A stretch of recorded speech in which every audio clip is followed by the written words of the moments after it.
David Grierson was a huge part of our festival family. He was our MC for a number of years.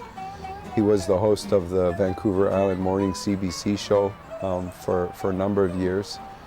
And way beyond that, he was a mentor to me.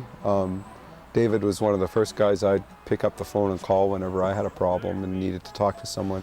So when he passed away, really unexpectedly last year, we decided to name one of the stages after him as a tribute. And the stage that we used to call the Roland stage, we called the David Grierson Memorial Stage this year. And when the CBC got wind of that, they asked if they could help us launch it. So they had the Victoria Afternoon show with Joanne Roberts come and broadcast live from that stage as the kickoff to the David Grierson stage.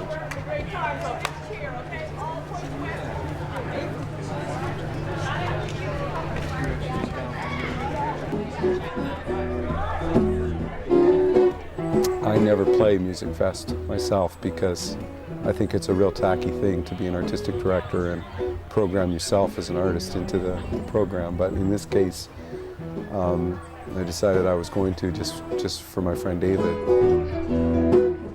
Hey Bob, can you give me just a little less acoustic guitar?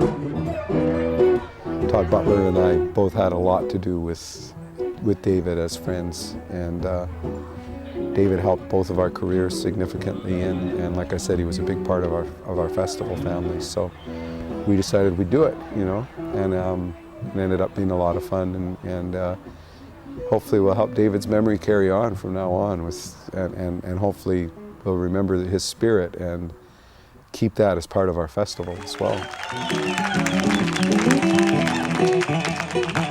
Hi, I'm Joanne Roberts. From the Vancouver Island Music Fest, this is the festival edition of All Points West.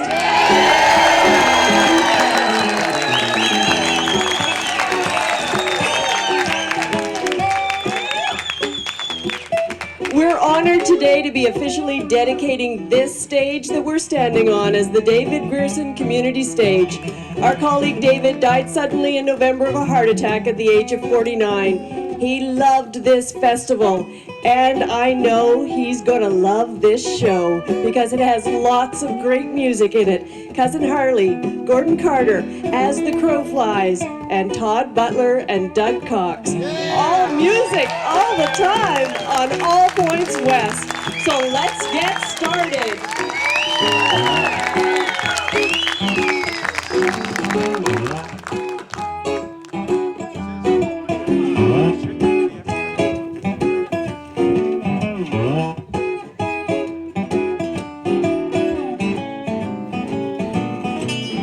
One of my favorite sights was David Grierson talking to my friend Miller,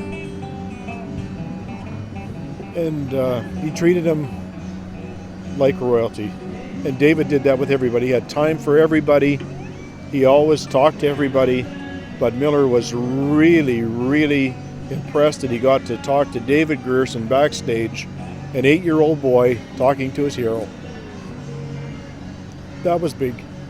And you couldn't find a better MC at all. He always knew the right things to say to control the crowd, and he always knew all the right things to say about festival etiquette, and he knew how to stall really, really well. The roadies loved him. Yeah, everybody loved him, and the thing that amazed a lot of people was that he'd come back here year after year and actually remember everyone's names that he would meet, and you know, get to know them and that kind of thing. He wouldn't hide out backstage all the time while he was here, all of that. I think he enjoyed what was going on around the festival too much to hide out backstage.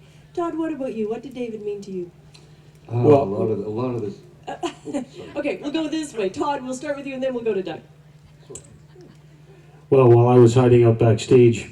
Maybe that's why he was never there, David, every memory I have of David Grierson is of him laughing. We laughed all the time. Our relationship was based on that. You know, we shared an irreverent sense of humor. And what a great guy! He's sorely missed.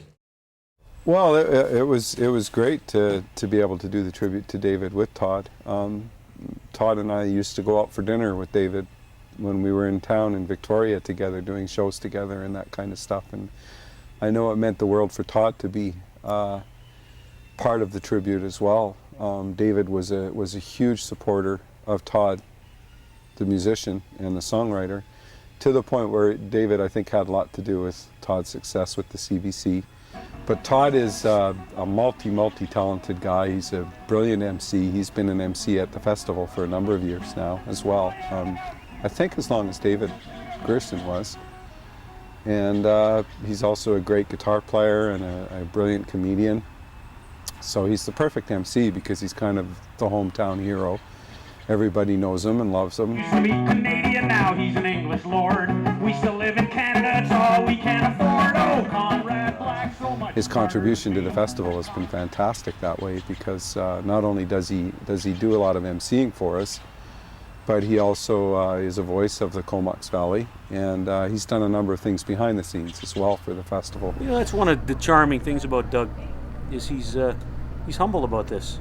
You know, I mean, he does an amazing thing here, and he's really humble about it. He wants the credit to go to the performers, you know, that come, and to the volunteers that work the festival. I mean, he's the nerve center of it, but it's all the other people that make it happen, that make him look good, you know. And so I think he just wants to deflect some of that glory to them, you know. It's pretty cool. Part of my job is to look after the artistic end of the festival. I book all the music and program all the music, all that kind of stuff.